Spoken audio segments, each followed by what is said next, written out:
A tradução desse verbo gon seria familiarização. Então, a prática de meditação é uma prática de familiarização. Familiarização com o quê? Familiarização com a mente. O objeto com o qual eu quero me familiarizar ao meditar é a minha própria mente. E aí, ao falar de mente também, eu posso trazer aqui um conceito que é muito abstrato. A gente precisa, então, trazer algum tipo de concretude quando eu descrevo esse objeto com o qual eu quero me familiarizar ao fazer uma prática de meditação.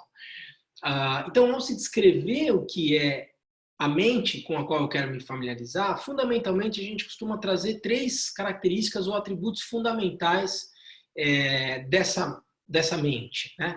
Quando eu me refiro à mente, no primeiro momento, eu tenho que trazer um aspecto extremamente relevante ao descrever esse objeto, que é o aspecto de insubstancialidade da mente. A mente não é algo tangível, a mente é algo insubstancial, ela não é algo concreto, não é algo que eu seja capaz de tocar, observar e daí por diante. É sempre uma confusão que se faz entre cérebro e mente, né? E, na verdade, assim, a perspectiva que se traz nessa lógica contemplativa da meditação é que são absolutamente coisas distintas, ainda que você possa ter uma dimensão concreta, manifesta, né? E com a qual eu posso me identificar eventualmente entre mente e cérebro. Fundamentalmente, o cérebro é algo tangível, com uma repercussão absolutamente conhecida no contexto da nossa própria anatomia, do nosso próprio corpo e daí por diante, mas a mente não, a mente é algo insubstancial, a mente é algo intangível, a mente a gente costuma dizer que é vacuidade. Mas apesar dessa mente com a qual eu quero me familiarizar e que é vacuidade, não ser algo tangível e daí por diante, ela não é um nada. Nós não estamos numa perspectiva aqui nihilista de considerar que simplesmente eu quero me familiarizar com nada, porque ela é algo insubstancial. Pelo contrário, apesar da mente ser vacuidade ou insubstancialidade, a mente também ela é claridade ou aspecto manifesto. Significa dizer que apesar da mente ser insubstancial, é por meio dela que eu conheço a experiência da realidade a partir desse corpo físico humano que eu disponho. E assim também de todos os outros seres sencientes. Então eu conheço a experiência da realidade a partir do aspecto dinâmico, manifesto da mente. Apesar dela ser vazia, há uma dinâmica na mente, há um aspecto manifesto na mente. Portanto, a minha experiência da realidade passa necessariamente pelas minhas faculdades sensoriais que ganham uma expressão manifesta na minha mente. Ou seja, o meu olho em contato com a tela do computador produz uma consciência visual da tela do computador que se manifesta na minha mente. É essa tela de computador concreta que está dentro da minha mente, daí por diante? Não. Causas e condições reunidas produzem um fenômeno, uma experiência sensorial que ganha uma expressão manifesta na minha mente. Então eu conheço a realidade a partir dessa faculdade dinâmica manifesta da mente que se dá de uma forma insubstancial. Então, a consciência visual, auditiva, tátil, gustativa e olfativa, apesar de serem intangíveis, elas são manifestas. Isso em relação às minhas faculdades sensoriais. E, para além disso, quando a gente fala nessas formas de consciência, a gente traria uma sexta forma de consciência, que seria a consciência mental.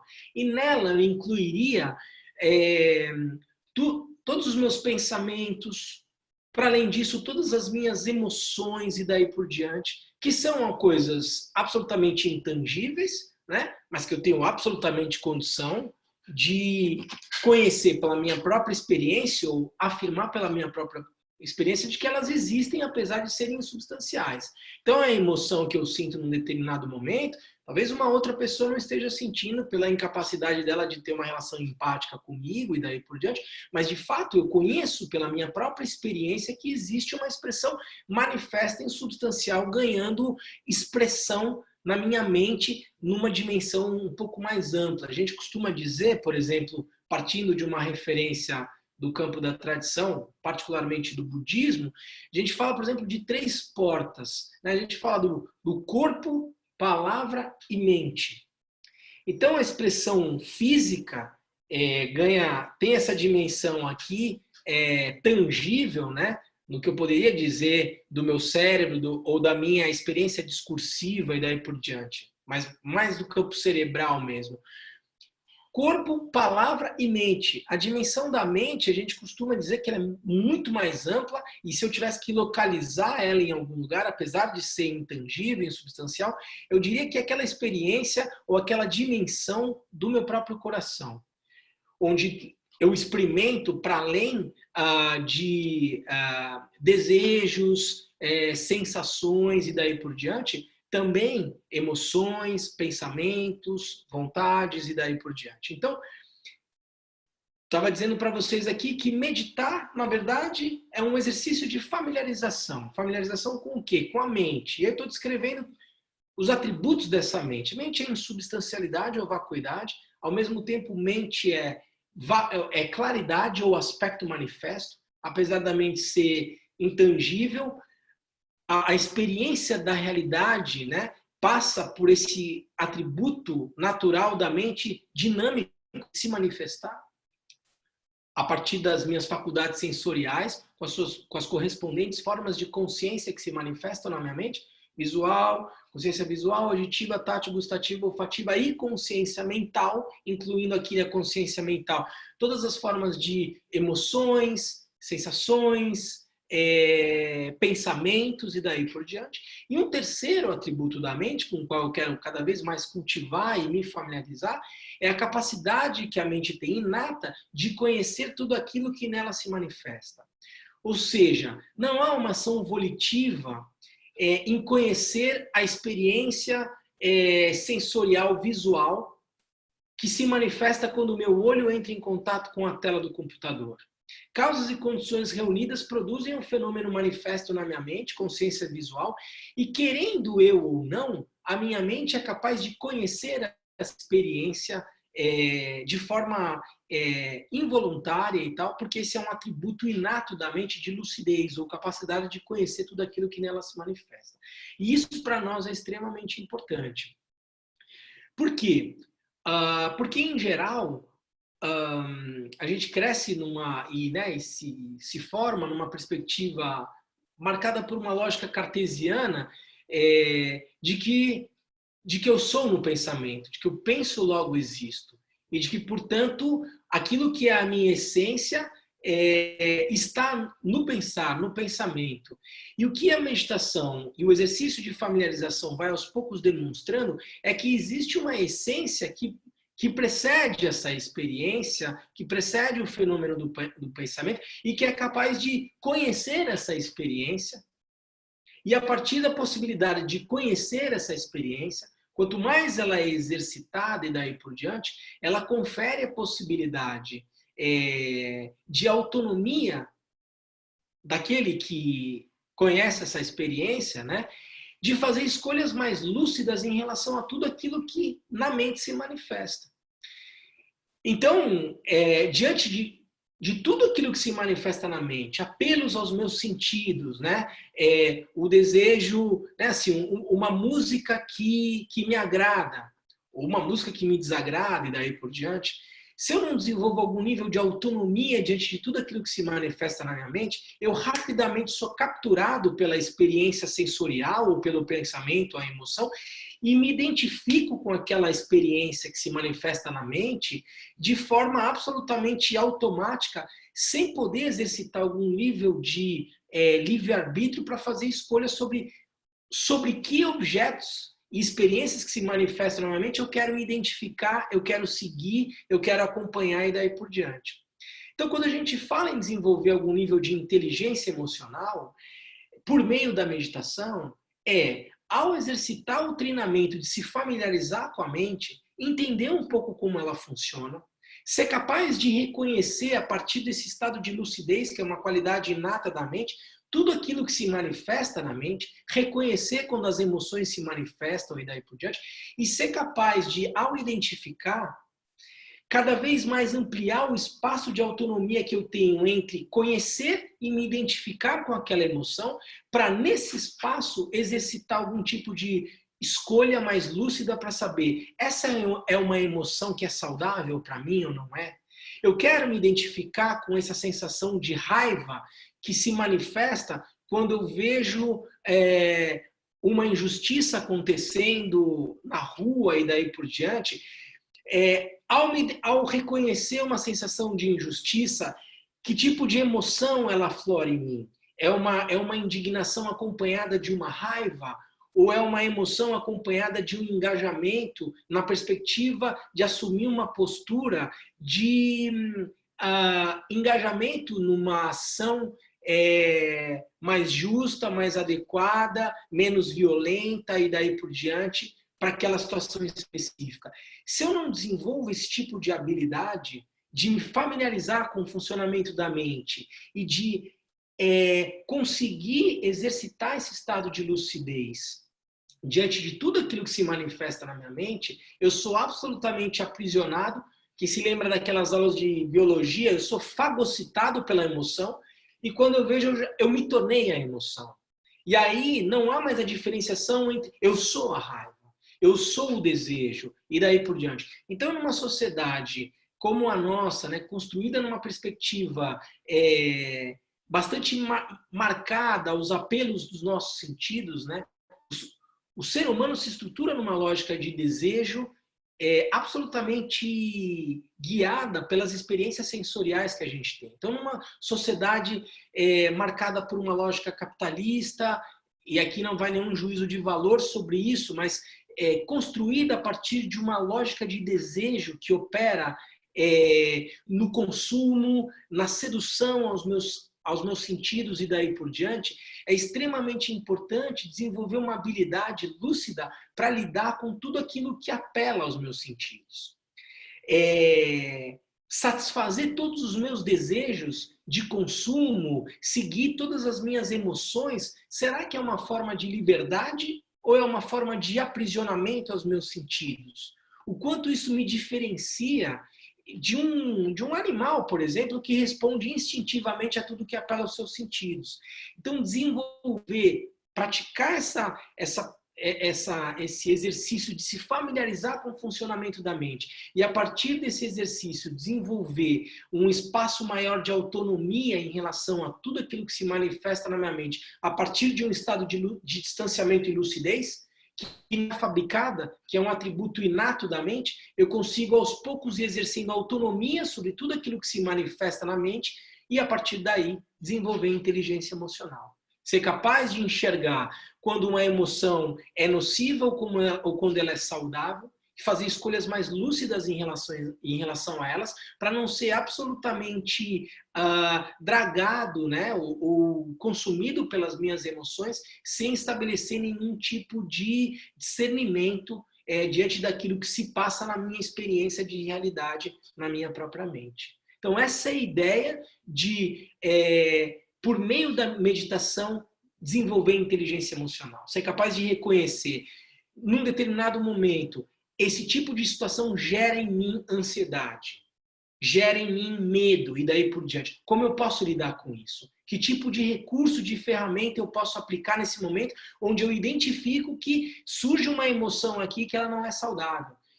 Talvez tenha uma ansiedade, estou numa reunião e estou ansioso para falar. Eu percebo, né? Eu sou capaz de me familiarizar com a mente por meio da prática da meditação. Percebo, estou ansioso, talvez seja melhor eu dar um passo atrás, deixar todo mundo falar e com mais serenidade colocar meu ponto de vista aqui.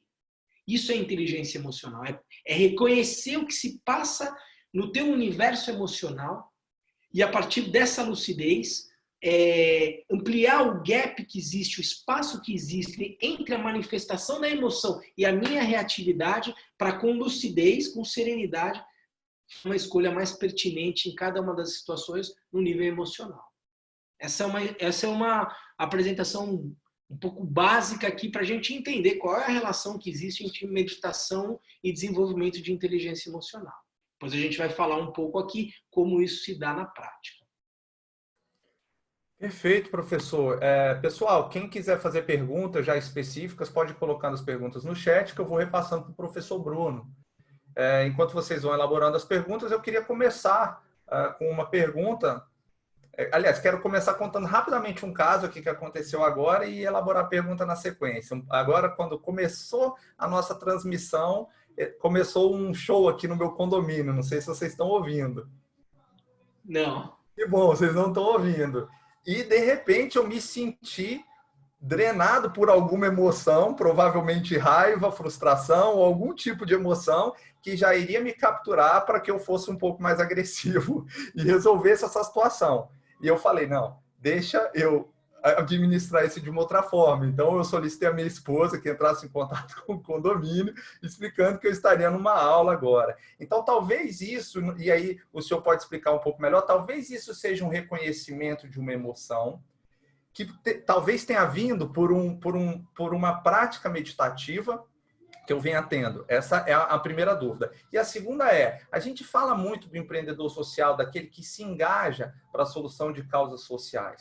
Então, me parece claro que a compreensão do que está guiando este engajamento talvez preceda o próprio engajamento. Seria isso, professor? Sim. Na tua primeira pergunta, pode ser que seja isso, sim. Mas também pode ser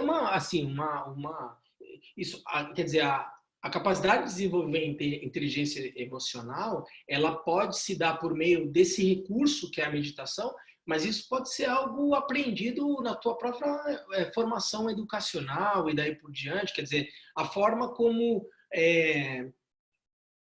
os teus pais te educaram e aprenderam e ensinaram a você a como reagir a determinadas situações e daí por diante. Mas essa, de toda forma, é uma habilidade que pode ser cultivada, entendeu? A causa, necessariamente, do que proporcionou a você essa habilidade de gerenciar a emoção nesse momento e ter a lucidez de aplicar um recurso possível no momento de dizer, vou assistir a minha esposa e vou pedir para ela fazer isso, a causa que levou essa inteligência emocional é difícil de localizar. Não dá para, nesse momento, eu te dizer, é por causa da tua prática de meditação ou é por causa da tua educação. Mas para nós o que importa entender é que essa é uma habilidade que pode ser cultivada. Então não significa dizer que uma pessoa nasceu com essa inteligência emocional e a outra é impulsiva e daí por diante. E, bom, essa é uma característica dela, ela vai ter que aprender a conviver com isso e daí por diante. Não. O que cada vez mais a neurociência tem demonstrado, e daí por diante, a partir de estudos em relação à neuroplasticidade, e daí por diante, é que habilidades como essa de inteligência emocional, de empatia, de compaixão, e daí de calma mental, e daí por diante, são habilidades que podem ser cultivadas por meio da aplicação de técnicas específicas, dentre elas a meditação.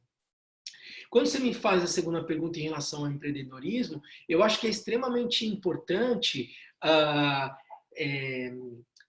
Não sei se é possível, quer dizer, muito provavelmente há uma pertinência em tentar descobrir, na verdade, o que veio antes, como você coloca aqui, em relação ao propósito da ação do empreendedorismo e daí por diante.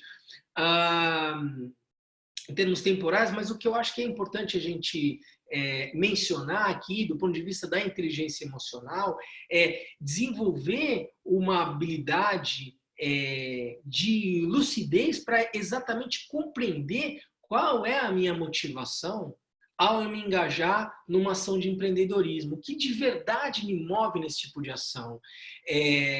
Sem fazer qualquer tipo de juízo de valor se a minha motivação é nobre ou não, o primeiro passo é conhecê-la profundamente. Porque isso vai ser a chave, acho que fundamental, para você enxergar quais são os passos que você deve dar, que tipo de ações são importantes ser tomadas e daí por diante, qual é a sua estratégia e tal, sem tentar se esconder numa atitude mais ou menos nobre ao se colocar numa posição de empreendedor, entendeu? É importante ter muita sinceridade consigo mesmo, e isso parte de uma possibilidade de investigação da tua motivação de uma forma mais profunda. E eu verdadeiramente acredito que o desenvolvimento de uma inteligência intrapessoal pode dar efetivamente sinais claros de onde está a tua motivação, de qual é o teu propósito, e isso é o, digamos assim, é o ponto inicial a partir do qual você estabelece as ações de engajamento na sua proposta empreendedora, entendeu? Perfeito, professor, ficou claro. A gente tem uma pergunta aqui no chat. Na verdade, nós temos duas perguntas aqui no chat. Eu vou começar com a primeira, e aí o senhor fica à vontade, às vezes, de responder, continuar um pouco a exposição. A gente vai avançando da forma que o senhor se sentir à vontade. A primeira, Suliane Halber. A Suliane Halber, inclusive, ela é professora também, professora da pós-graduação.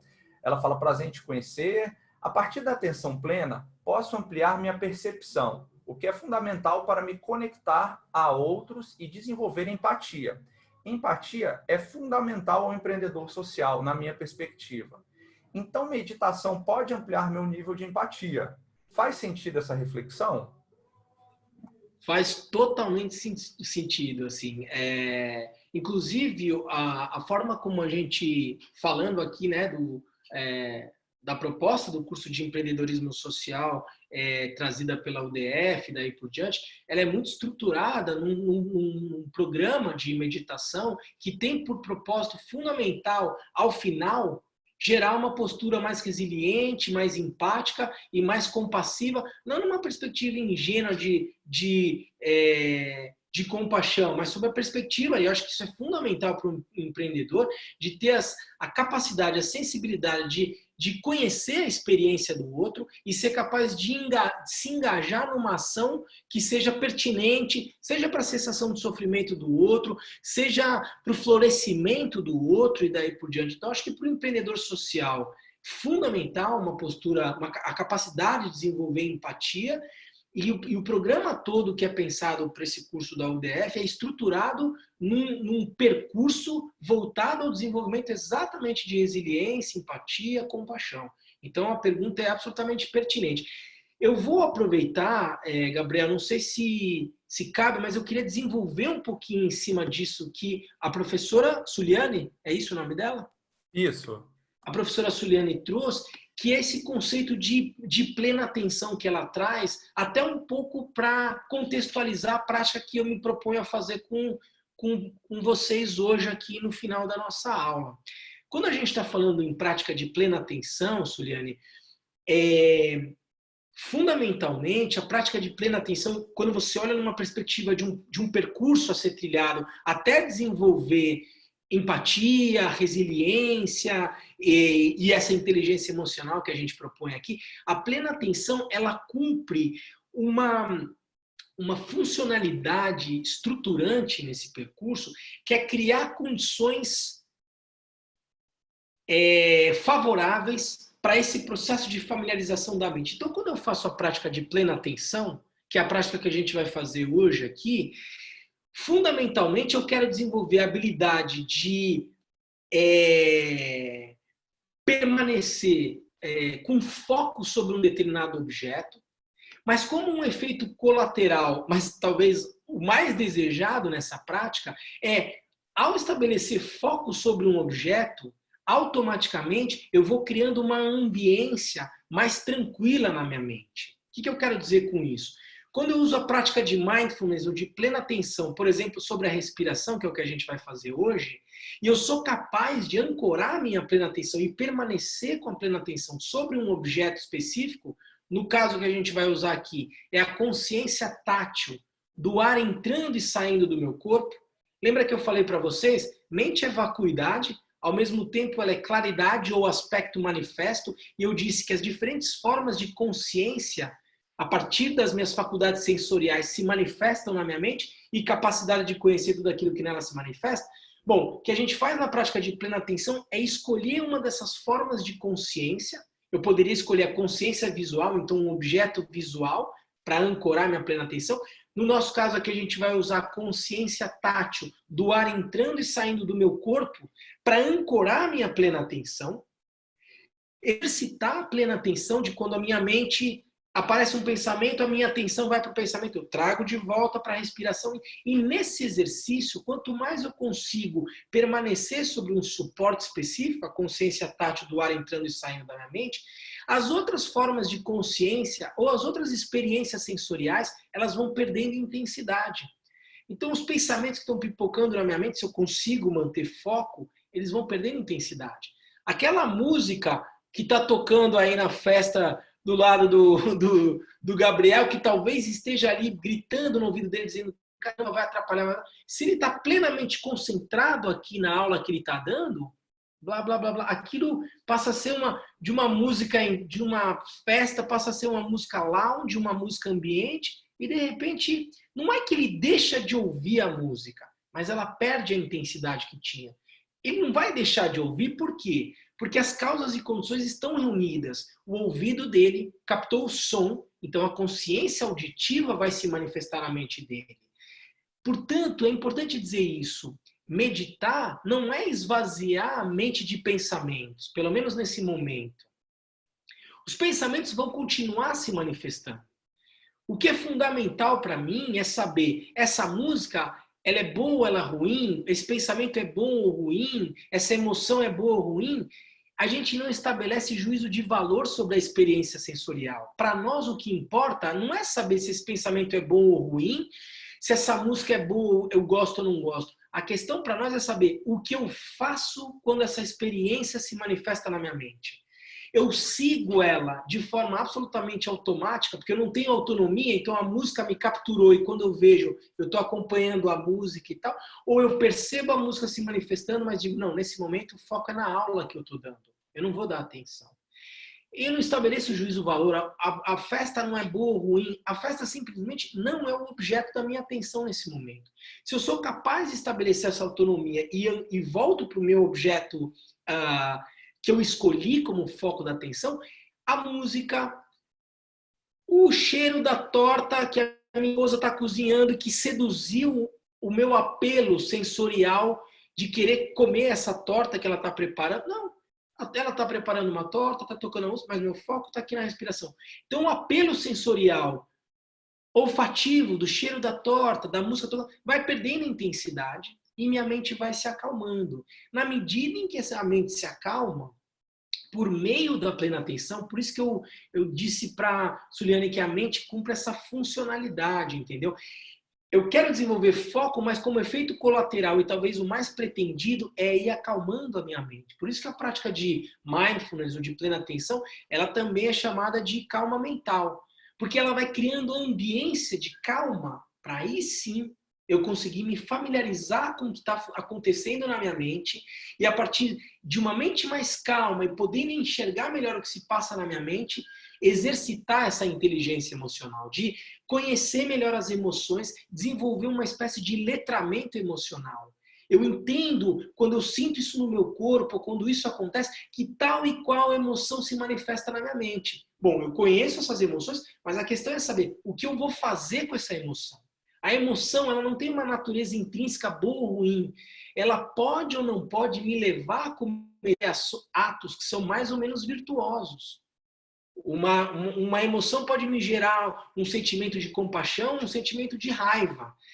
Ela em si, ela não tem uma natureza boa ou ruim. Ela é uma emoção. Ela é simplesmente o resultado de causas e condições cultivadas ao longo de toda uma experiência de vida. Eu, diante de uma injustiça, eu vou me indignar. É uma emoção de indignação, que pode ser de raiva ou de engajamento e daí por diante. Ela é uma emoção em si. Eu não devo julgar se ela é boa ou ruim. A questão é saber o que eu faço quando a emoção se manifesta na minha mente.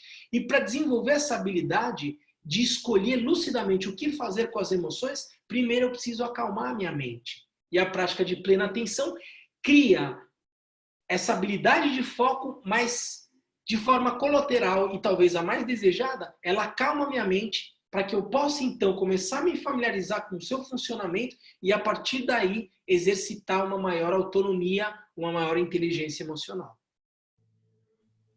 Professor Bruno, perfeito. Acho que muito clara e muito didática a sua exposição. Eu tenho mais duas perguntas. tem uma aqui que talvez seja relacionada até com a prática que o senhor vai trazer hoje. Eu vou fazê-la primeiro e deixo a outra pergunta para depois. Ou faço as duas agora? O que o senhor prefere? Pode fazer a primeira agora, a gente avalia se no contexto da prática eu respondo ou se a gente responde a outra em seguida também. Perfeito. Primeiro a Suliane fala que vou fazer essa pós, vai ser show. Que ótimo. O Guto Lacerda, que é um professor da Universidade Federal do Pará, muito ativo lá, inclusive com essa agenda do empreendedorismo social, ele traz uma pergunta de cunho prático, né? Professor Bruno, que práticas introdutórias podemos adotar diariamente para aumentar essa lucidez, entre parênteses, sobre o funcionamento da mente, o engajamento em ações empreendedoras, etc. Olha, assim, a gente hoje vai fazer uma prática, que bom a pergunta do professor Gustavo, é isso? Guto Lacerda. Professor Guto Lacerda. Excelente a pergunta do professor Guto, porque me dá a possibilidade de trazer uma prática cotidiana para além da prática convencional que a gente vai fazer hoje aqui no final da nossa aula. Professor Guto, uma sugestão, digamos, que eu daria, uma medida muito prática e concreta que é possível ser aplicada ao longo do dia e que parece banal, parece simples demais, mas vou usar aqui meio que um jargão ou uma coisa que é talvez do senso comum e tal.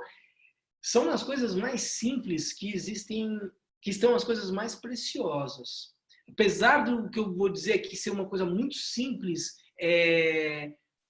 não subestime e tenho certeza que você não fará isso, professor, o alcance que isso pode ter. Uma prática que eu sugeriria para você, ao longo do dia, eu até tenho um contador no meu iPhone em que eu uso isso diariamente. Ao longo do dia, professor, faça um combinado consigo mesmo, tente encontrar a sua respiração 3 momentos ao longo de todo o dia. Não importa se é de manhã, de tarde ou de noite, no meio da rotina do teu dia, eu peço que você convoque a sua lucidez e no meio de uma reunião, enquanto estiver dirigindo, conversando, dê esse comando para você. Onde está a minha respiração nesse momento? E conte 3 respirações. E depois volte para a sua ação convencional. E perceba se esse exercício não vai trazer algum nível de estabilização da mente e, ao mesmo tempo, de autonomia diante dos processos mentais que avassalam o nosso dia. Eu lanço essa provocação porque eu vivo essa experiência. Por várias vezes, passo o dia inteiro e eu não consegui me lembrar de, por 3 vezes, encontrar a respiração ao longo do dia. Parece uma coisa extremamente simples, mas veja como isso vai ser desafiador. Não é fácil. A gente fica tão engajado, identificado com as questões do dia a dia, que não consegue estabelecer esse mínimo de lucidez, de dar um passo atrás, de enxergar a realidade onde você está e dizer, não, peraí, agora eu quero achar minha respiração.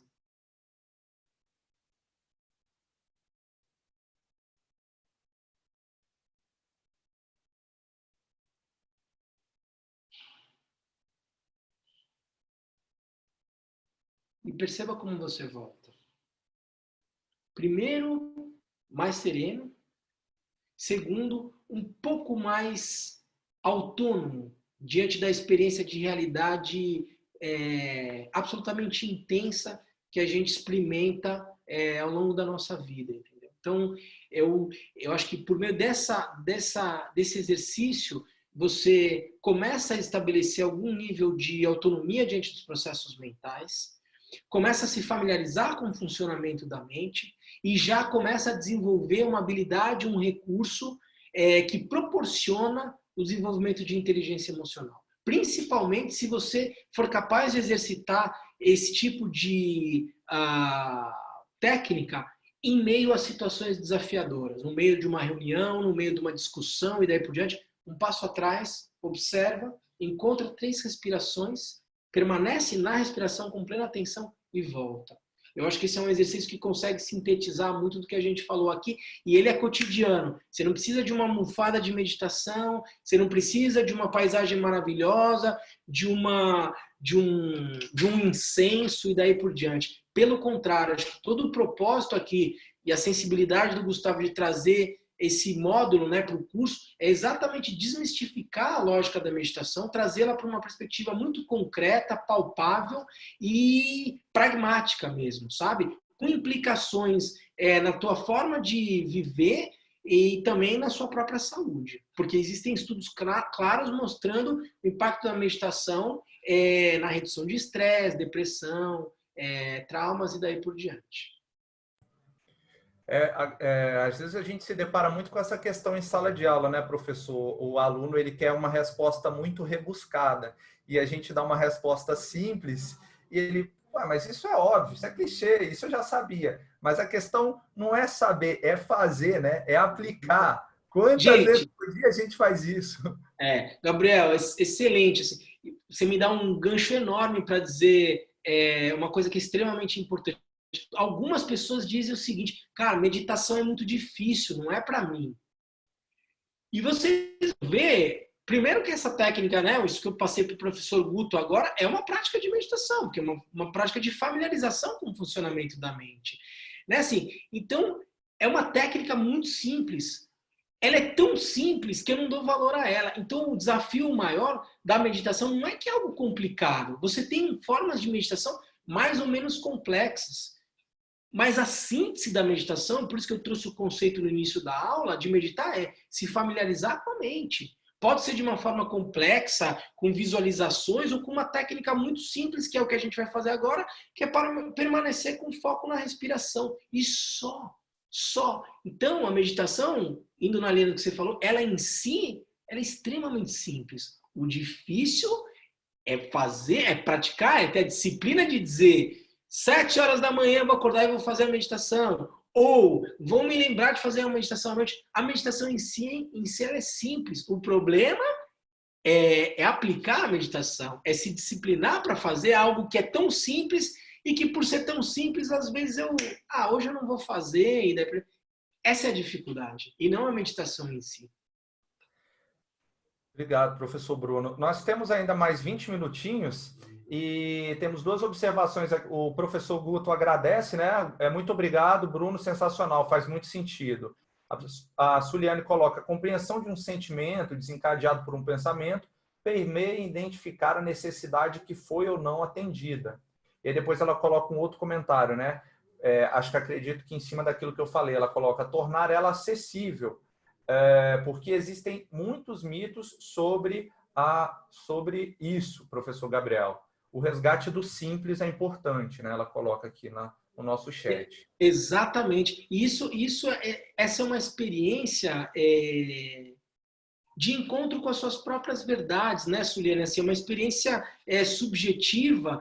Digamos, a experiência de realidade que eu conheço é a mais próxima à minha própria essência, que é a minha mesmo. É a minha própria experiência da realidade a partir da minha trajetória, a partir das minhas faculdades sensoriais e daí por diante. Então, quando eu me aproximo daquilo que é tão próximo, né, eu tô diante do que é o mais simples, mas é o que invariavelmente a gente torna mais complexo, porque eu crio uma série de obstáculos, máscaras, distanciamentos daquilo que é a minha própria experiência mais próxima, entendeu? Então, é de fato um resgate do simples mesmo. É que a gente vive numa sociedade complexa que valoriza a complexidade como um valor, entendeu?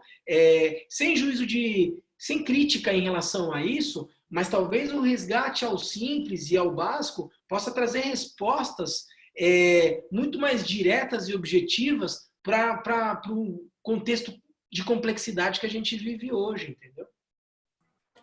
Perfeito, professor. Então, nós temos aqui ainda mais 18 minutos. Como é que você prefere que a gente conduza essa reta final?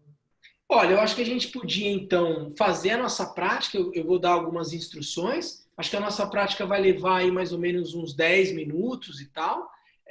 Talvez um pouco mais, mas enfim, a gente ainda teria aí uns 5 minutos finais para, se alguém quiser fazer uma pergunta, tirar alguma dúvida da sua própria prática, fazer algum esclarecimento e tal, a gente ainda teria algum tempinho para poder fazer alguma fala depois da prática conjunta com todo mundo. Pode ser? Perfeito, vamos lá. Então, gente, como eu falei para vocês, a prática que a gente vai fazer hoje, ela é uma prática que cria, digamos, a ambiência para o desenvolvimento de uma inteligência emocional, né?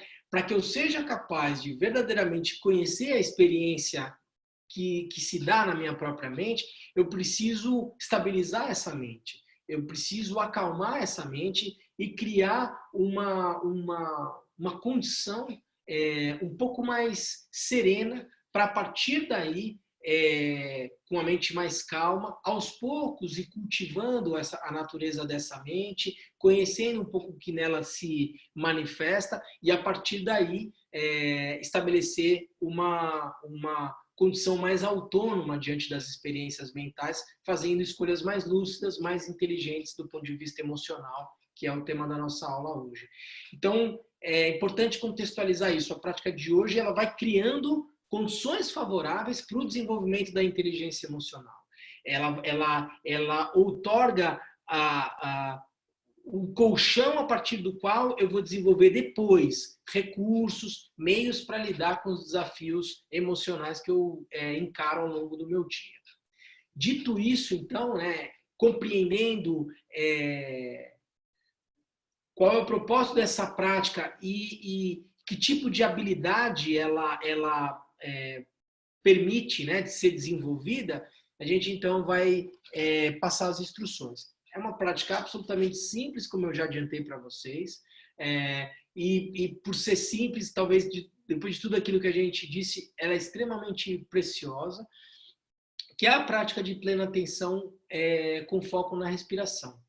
O que eu falei para vocês, em relação a tudo aquilo que se manifesta na minha mente, consciência visual, auditiva, tátil, gustativa, olfativa e consciência mental, eu poderia escolher qualquer um desses objetos sensoriais para ancorar a minha plena atenção. Nós vamos escolher a consciência tátil do ar entrando e saindo do meu corpo, seja percebendo o ar entrando e saindo pelas narinas, ou o movimento do abdômen ou da caixa torácica, onde for mais fácil você encontrar a sua respiração e, a partir daí, permanecer com plena atenção sobre ela. Se vier pensamentos, sensações e daí por diante, volta. Nesse momento são só distrações. Você percebe que é uma distração, eventualmente sua atenção foi para o pensamento, você traz de volta para a respiração. E é esse o exercício. Basicamente é esse o exercício. Quando eu vou começar a meditar, eu tenho que parar todos os pensamentos? Não, é natural que eles aconteçam.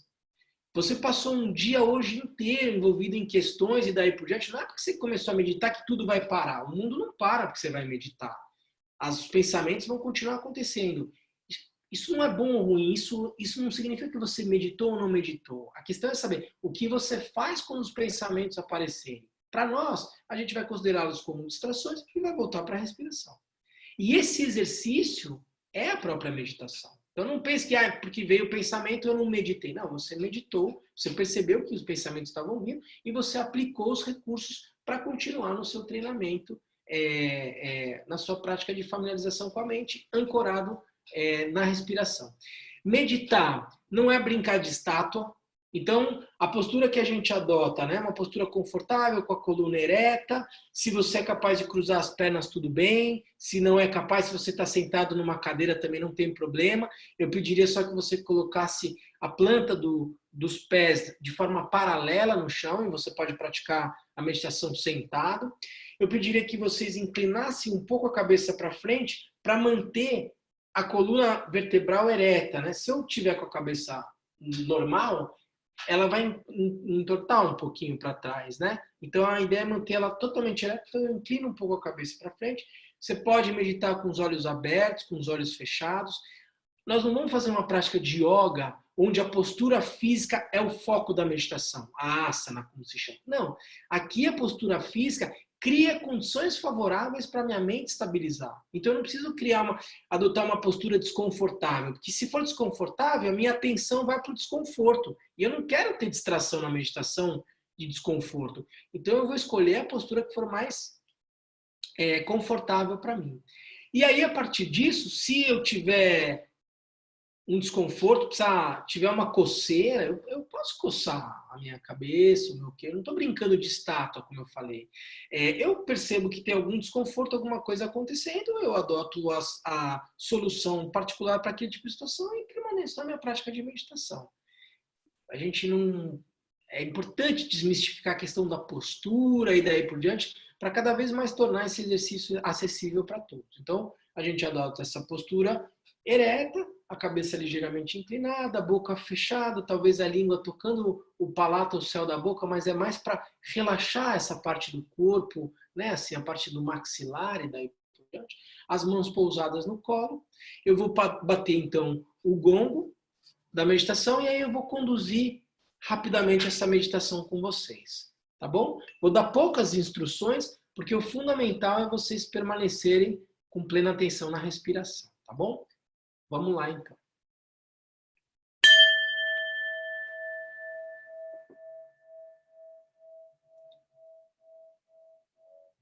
Então, agora, para a gente começar a meditação, nós vamos fazer 3 respirações profundas.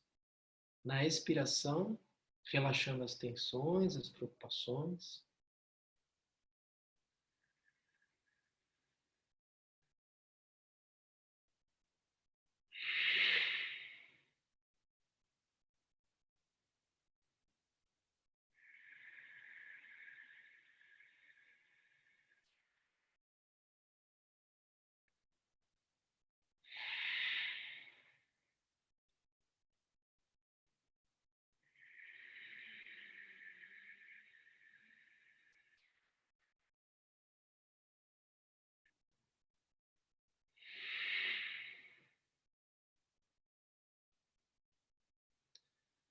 E agora, então, com a mente mais relaxada,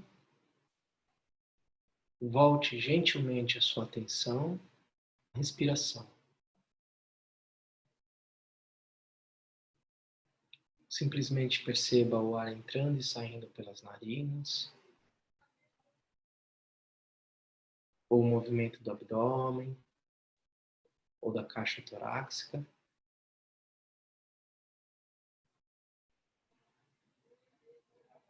Onde for mais fácil você perceber o ar entrando e saindo pelo seu corpo. Encontre a sua respiração e permaneça com plena atenção sobre ela. Só isso.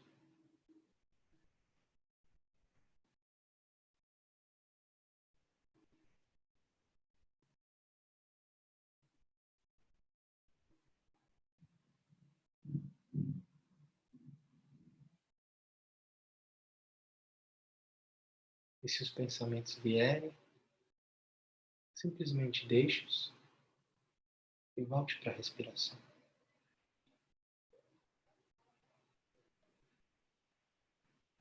Não há mais nada a fazer, só isso.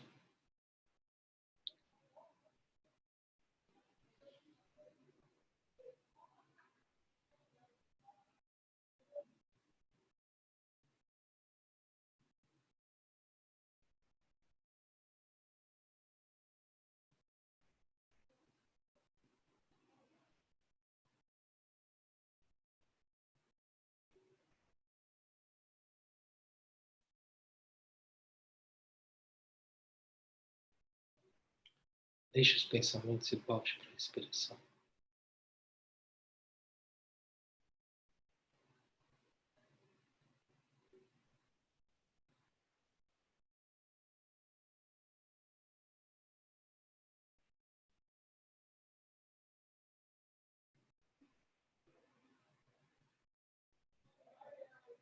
Deixe as distrações.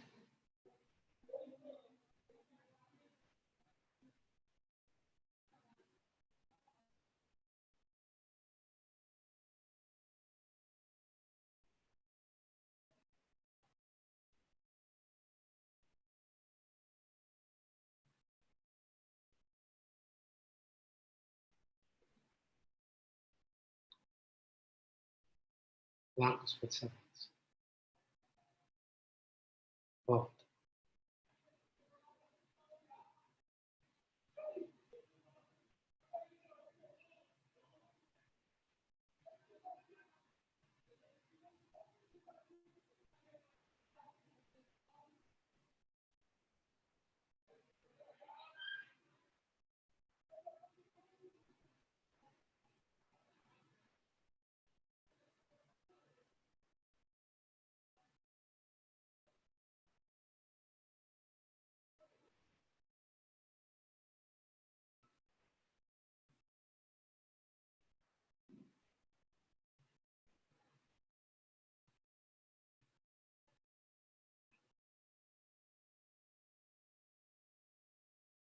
Então, segue o pensamento.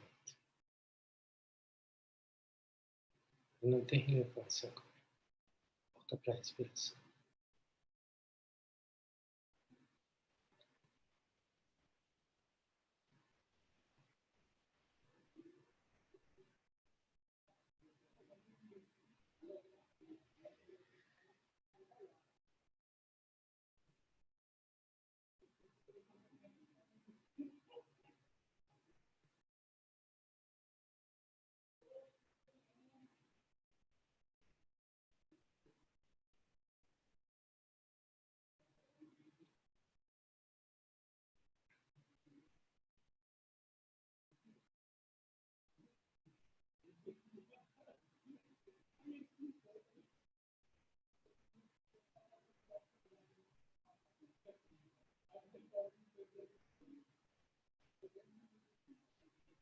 Permanece na respiração.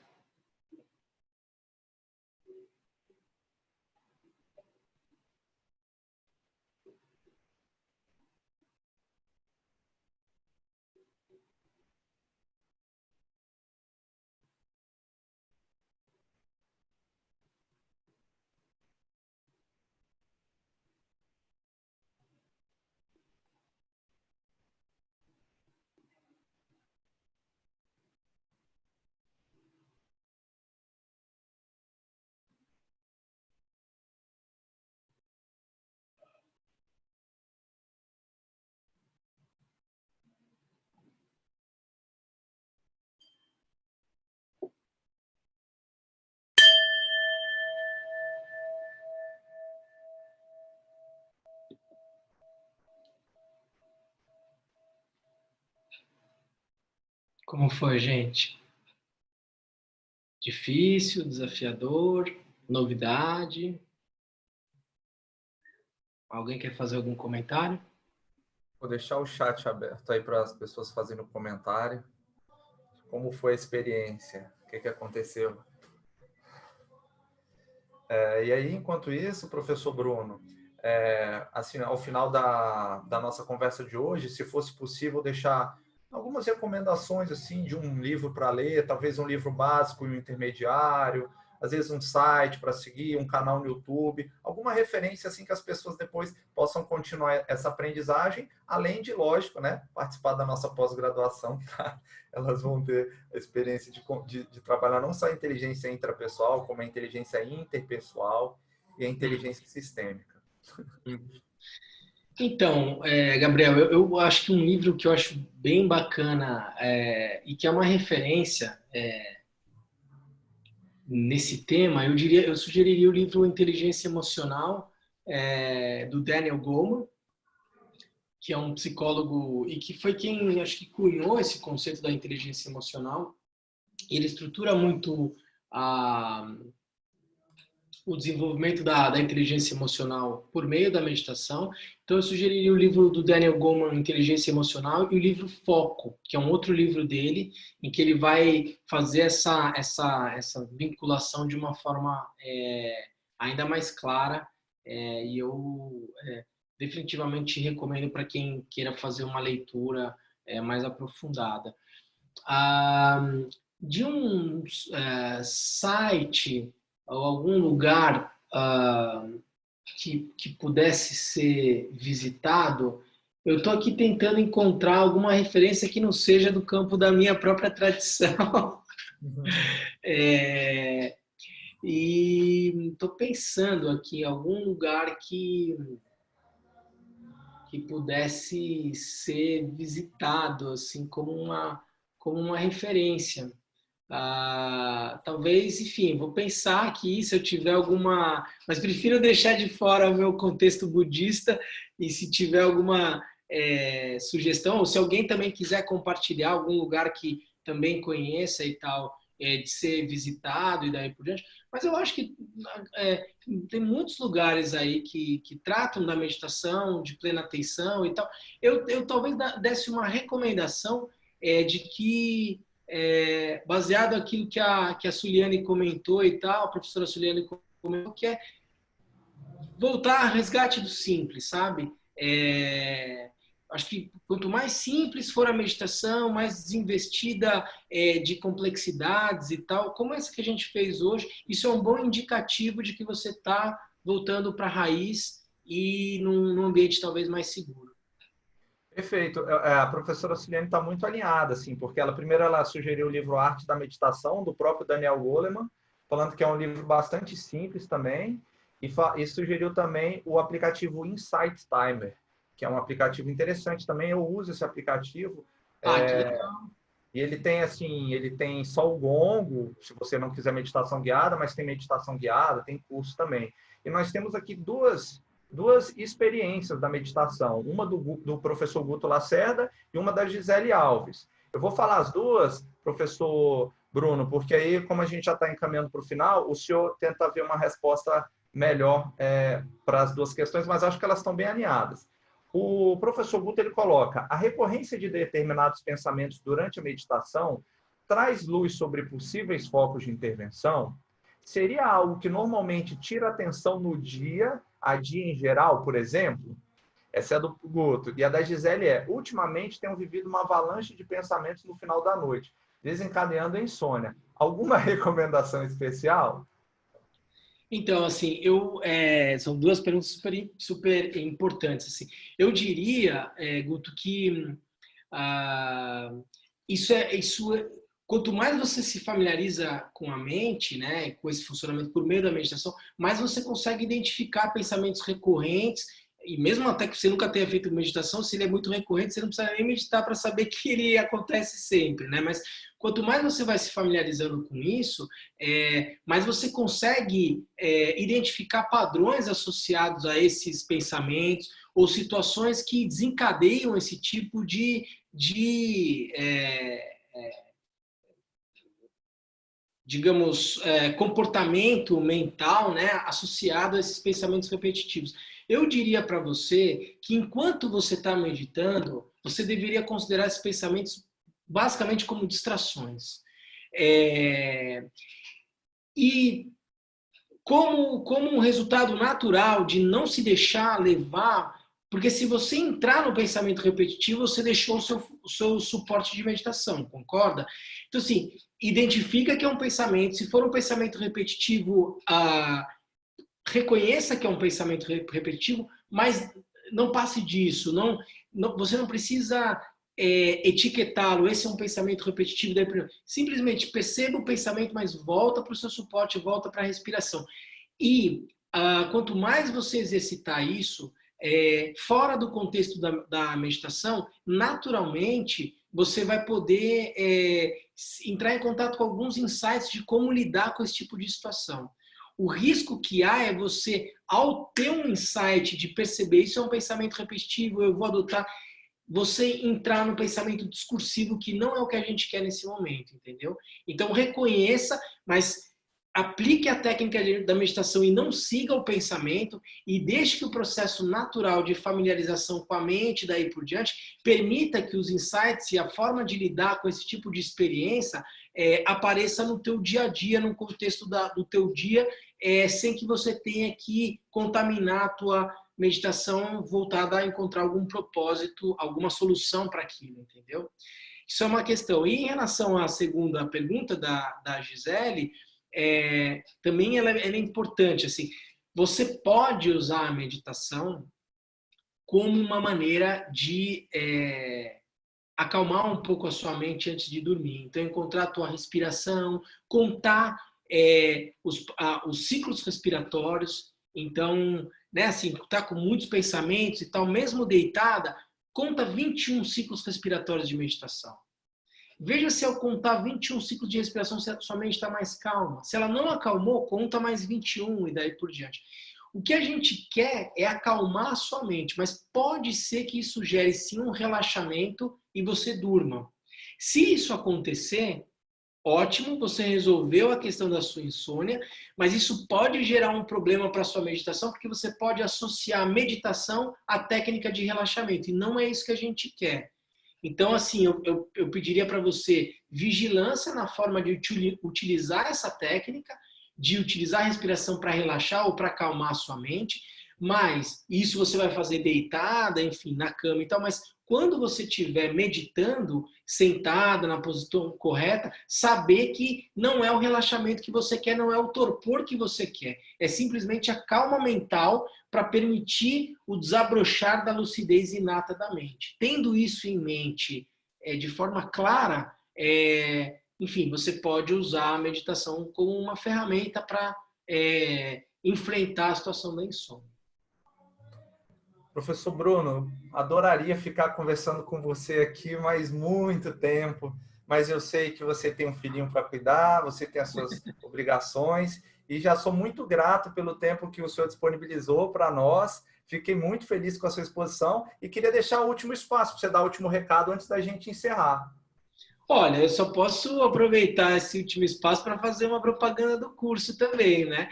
Como eu falei para vocês, digamos, esse é um conteúdo inaugural da aula, do módulo relacionado, das aulas, né, do módulo relacionado ao desenvolvimento de inteligência intrapessoal, ou seja, numa dimensão mais subjetiva.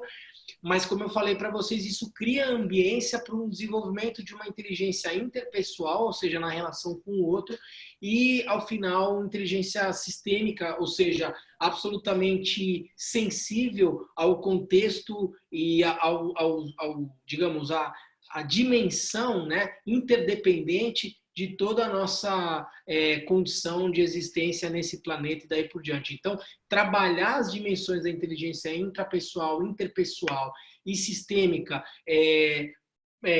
numa perspectiva de desenvolvimento, né, de empreendedorismo social, me parece absolutamente pertinente. Esse é parte do curso que está sendo pensado, desenvolvido com muito carinho aí pela UDF e pelo Gabriel, e eu então convido todo mundo a conhecer um pouco melhor do que se trata e divulgar para que mais pessoas possam ter acesso a esse presente que a UDF está trazendo aqui para Brasília.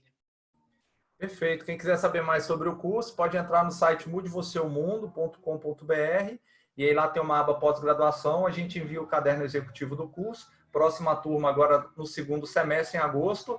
A gente está um pouco vivendo na instabilidade total, então a gente não sabe se vai começar exatamente em agosto, como que vai voltar, se vai ser totalmente presencial, se vai ser híbrido, mas o curso é mais relevante do que nunca.